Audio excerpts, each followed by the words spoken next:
Chapter 28. Illusory People.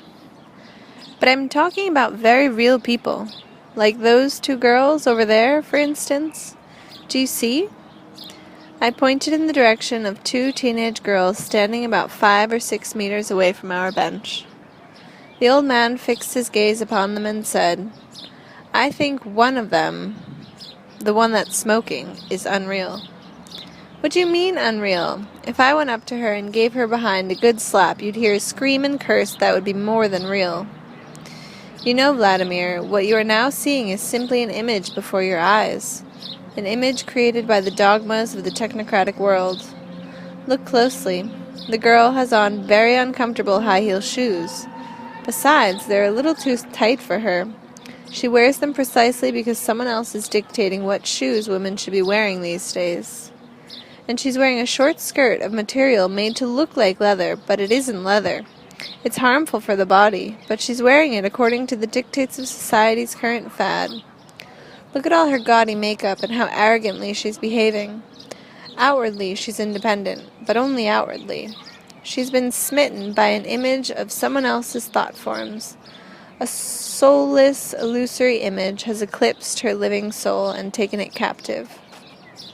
You can say what you like about the soul, captivity, and the dictates of some image or other," I interjected, "but how can one tell whether that's actually true or not? I'm already an old man, you see. I can get in tune with the slower pace of your thinking.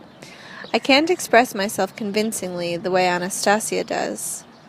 The oldster sighed and added, "Do you mind if I try showing you?" "Showing me what?" "I shall now attempt to destroy, at least for a time, that illusory, lifeless image and free the girl's soul. You watch closely." "Go ahead." The girl holding the cigarette was in the midst of arrogantly berating her companion. The old fellow watched them closely and intently, and when the girl turned her glance away, fixed it on some of the passer-by, the oldster's eyes followed her gaze. Then he got up, and gesturing me to follow him, headed toward the girls. I went after him. He stopped about a half-meter from them and fixed his eyes on the girl with the cigarette. She turned her head to look at him, blew a puff of cigarette smoke in his face, and said with some irritation, "Hey, what's with you, Gramps? Begging for money, eh?" The oldster paused, probably to recover from the cloud of smoke enveloping his face, and said in a soft and tender tone, "Put the cigarette, dear girl, into your right hand. You should try holding it in your right hand." And the girl obediently put the cigarette into her right hand. But there was much more to it than that. Her face suddenly became completely altered. Her arrogance had vanished. In fact, everything about her was different. Her face, the way she stood, and in completely different tone of voice she said, "I will try, grandfather. You should have your child, dear girl. It'll be hard for me. I'm all alone. Let him come to you. You go, and think about that hand of yours. Think about your child, and he will come. Go along now, dear girl. You must hurry." "I'll go." The girl took a few steps, then stopped and called back to her companion in a calm, quiet voice, with no sign of her former irritation. "Come along, Tanya. Come with me." They left. "Wow, can you tame any woman like that?" I said, when we had regained our seat on the bench again. "That's terrific. Some sort of super hypnosis, eh? Far out." "It's not hypnosis, Vladimir. There's no far-out mysticism here. It's simply an attentive attitude to one's fellow man. And I mean to the man, not to the dreamt-up image which obscures the real man. And man responds instantly to this. He finds his strength when you appeal directly to him, ignoring the illusory image." "But how did you manage to see the invisible man behind the visible image?" "It's all very simple, really. I watched them a bit. The girl was holding her cigarette in her left hand. She was also rummaging about in her purse with her left hand, which means she's left-handed. And if a small child holds a spoon or does something else with the left hand, his parents tried to get him to use his right. She got along fine with her parents. I realized this when I saw the way she looked at the man and woman walking along with a little girl in tow. I spoke to her the way her parents might have when she was little. I tried to use the same tone of voice her parents might have used. Back then, she was little, unaffected, not under someone else's image. That little girl was the real man, and it responded right off. But you were talking to her about childbirth. What was that all about? She's pregnant, you see. She's been pregnant more than a month now. That alien image doesn't want the child, but the girl's inner being wants the child very much. They're struggling with each other. Now her inner being will win out. Chapter 29. Why Nobody Can See God. Anastasia told me when I talked with her in the taiga, I recalled, that nobody can see God because his thoughts work with great speed and concentration. But I'm thinking, why doesn't he slow them down so people can get a good look at him? The old man raised his walking stick and pointed it at a passing cyclist.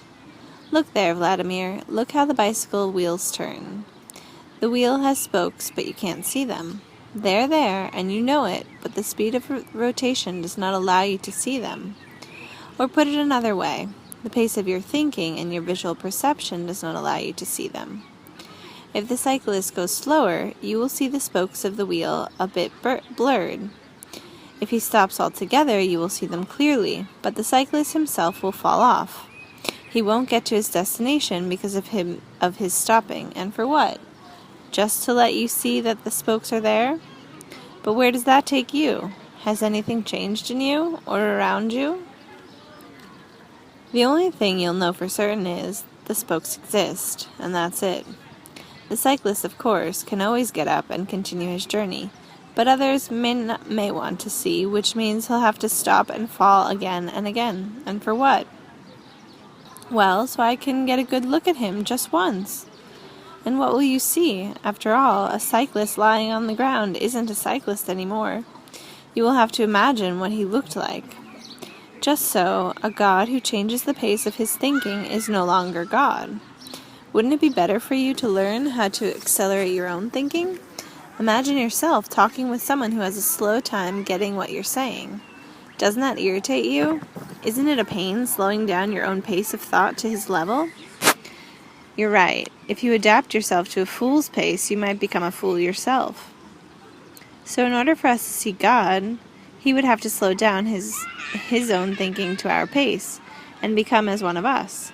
But when he does this, sending us his sons, the crowd looks at them and says, "You aren't God. You're not even the Son of God, just a pretender. Perform a miracle, or we will nail you to a cross." But why shouldn't God's Son perform a miracle? I questioned, at least so the non-believers would back off and not crucify him. Miracles do not convince non-believers, they only tempt them, came the reply, and those who perform miracles are burnt at the stake under cries of, "Burn the manifestation of the dark forces." Besides, just look around you. God's miracles abound in countless numbers. The sun rises every day, and then there's the moon at night. An insect on a blade of grass is a miracle, after all, not to mention a tree. Here we are, the two of us, sitting under a tree. Who could think up a more perfect mechanism than a tree like this? These are particles of his thought, all the materialized living forms scurrying beneath our feet, flying above our heads in the ethereal blue, singing for us, caressing our bodies with a ray of warmth. These are all his. They are all around us, made for us. But are there that many people who are able not only to see, but to feel and realize the significance of all this? Maybe not even to improve, but simply to use and keep from distorting or destroying these living marvels of creation. As for his sons, they have one purpose, to raise people's conscious awareness by their words, slowing down their own thinking even at the risk of being misunderstood themselves. But Anastasia emphasized that just speaking words was not enough to raise man's conscious awareness to a meaningful level. I, too, think that mankind has uttered an enormous number of different words, but what do they mean? The earth all around is full of unhappy lives, and it may even suffer a global disaster. Quite right. When the words do not come from the heart, when the threads linking them to the soul are torn apart, then the words are empty, imageless, faceless. Our granddaughter, Nastasia, is capable of creating images not just in every word, but in the sound of every letter of the alphabet. Now the earth-dwelling teachers, his sons, that are in flesh today will attain such a degree of power that the human spirit will outshine the darkness. Sons? Teachers? What have they got to do with it? Aren't the abilities hers alone? She will share them. In fact, she's already sharing them. Look here, you've even been able to write a book. Readers have flooded the world with poems and new songs have been sung. Have you heard the new songs?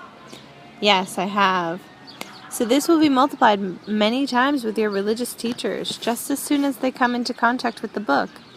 And where you see simply words, they will feel the living images, and the power will be magnified multifold in them. They will feel it. But what about me? What am I? Completely devoid of feeling? If so, why did she talk with me and not with them? Because you are incapable of distorting what you hear. And there is nothing you have of your own already that you can mix with it. On a clean sheet of paper, the word is set forth more clearly. But not to worry, your thought will accelerate too. Okay, let it accelerate in me too, so I don't lag behind the others. I guess everything you say must be right. Here in Russia, there's a leader of one religious community. The community settlers refer to him as their teacher, who told his followers to read the book about Anastasia. It will set your hearts on fire, he told them, and many of his followers went out and bought the book. So that means he understood, he felt something, and that is why he helped Anastasia and you. And did you ever thank him for his help? I've never met him. You can say thank you in your heart. Silently, you mean? Who's going to hear that? The one who listens with his heart will hear it. There's another element here. He said the book was really good, Anastasia too, but he went on to say that I wasn't a real man, that I wasn't a true male of the species. Anastasia didn't meet with a real man, he said. I saw this myself on TV, and then read it in the papers. And what would you say you were, Mr. Perfection? Well, perfection, I admit, is stretching it. Then you need not be offended. You can work towards being perfect. My granddaughter will help you. Those whom love is capable of uplifting can rise to the heights. It's not even meant for everyone to grasp the whys and the wherefores. An extraordinary speed of thinking is required for that. What about your thoughts? What speed does it operate at? You don't find it tiresome talking with me? The thinking speed of anyone who leads a lifestyle such as ours is always significantly greater than that of people in the technocratic world.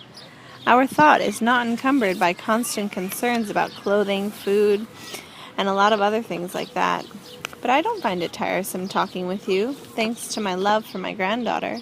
She wanted me to talk with you, and I am glad to do something for her. And what is the pace of Anastasia's thinking? The same as yours and your father's? Anastasia's is greater. By how much? By what ratio? What can she process in 10 minutes, let's say? How long would that take you?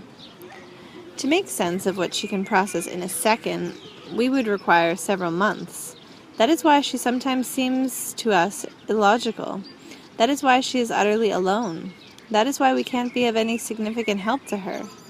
Why we can't grasp right off the logic behind her actions. My father has completely given up conversation altogether. He keeps trying to match her pace of thinking so he can help her. He wants me to do the same, but I don't even try. My father thinks that's because I'm lazy. But I love my granddaughter very much and simply trust that she is doing everything correctly. And if she asks me to do something, I'm delighted to do it. That's why I came to see you. But how then did Anastasia manage to talk with me for 3 whole days? We wondered how, too, for a long time. After all, constantly making that kind of an adjustment could drive one crazy. It was just recently that we discovered the answer. You see, when she was talking with you, she did not slow her thinking down. On the contrary, she made it work even faster. She accelerated it and transformed it into images. Now, like your computer programs, these images will play themselves out for you and for anyone who reads the book. They will expand and accelerate the pace of human thinking by leaps and bounds, bringing it closer to God. When we realized that, we concluded that in thinking up such a thing, she had created a new law in the universe. But now it's clear that she was simply using the opportunity afforded by pure and sincere love, which we hadn't known about before. Love, after all, has remained one of the Creator's grand mysteries. And look how she has now opened up one of its great opportunities and powers. And does the pace of her thinking allow her to see God? Hardly. After all, she lives in the flesh too. God is in the flesh as well, but only partly, and his flesh is all the people of earth. As one small particle of this flesh, Anastasia occasionally grasps something. It is possible that when her thinking reaches such incredible speeds, she feels him more than others do. But this happens with her only for short periods of time. And what does it give her? In a matter of seconds, she is able to comprehend the truths, the essence of being, the conscious awareness that the wisest people of your world have spent a lifetime perfecting and sharing with each other. And that means she has the knowledge of our Oriental Lamas, the wisdom of Buddha and Christ, and knows yoga too? That she does. She knows more than is said in all the 3 treaties passed down to your world today. But she still considers them to be insufficient, since there is no universal harmony among those living on Earth today, and the march towards global disaster continues. This is why she was working out her incredible combinations. She is saying, enough of teaching people dogmas, enough of tempting them with Adam and Eve's apple. They must be able to feel, really feel, what man once felt, what he was capable of, and who he was. So I said, what you're trying to tell me is that she has a real possibility of doing something good for all mankind? If that's so, then when will it begin, this good? It has already begun. Just little sprouts so far, but that it is for the time being. Where are they? How do I see them or feel them? Ask the people who read the book. The sprouts are in them. Indeed, the book is awakening bright feelings in many people. That's something that can no longer be denied. Many will attest to it. She's succeeded with those combinations of hers. Incredible, but she's done it. And you, Vladimir? Think about who you were and who you've become. What has been happening, Vladimir, is that a program of thought images has been unfolding in you, and her soul has been unfolding in people's consciousness. The world is starting to change in you, and by doing so is changing the thought images all around you. We cannot fathom completely how she manages to do that. What is evidently real on the surface is something we can still manage to decipher. What helps her to bring about this new reality remains a mystery. Naturally, one can make vigorous efforts to delve into it, but we should be wary of taking away from the marvelous reality that is unfolding before our eyes. A breathtaking dawn of a new day is something to be admired. Once you begin analyzing the whys and wherefores, instead of elation, all you get is excavation, which doesn't lead to anything and doesn't change anything. Golly, I didn't realize it was so far out, so complex. I was still hoping that Anastasia was just a simple recluse, only extraordinarily kind, beautiful, and a little naive. You see what I mean? You mustn't go digging around and knocking your brains out. If it's all too complex, then let her remain for you a kind and beautiful recluse, since that's the image you have of her. Others will see something different. You've been given what you've been given. That's all your consciousness has room for at the moment. And that is perfectly well and good. Just try to admire the dawn if you can. That's the most important thing of all.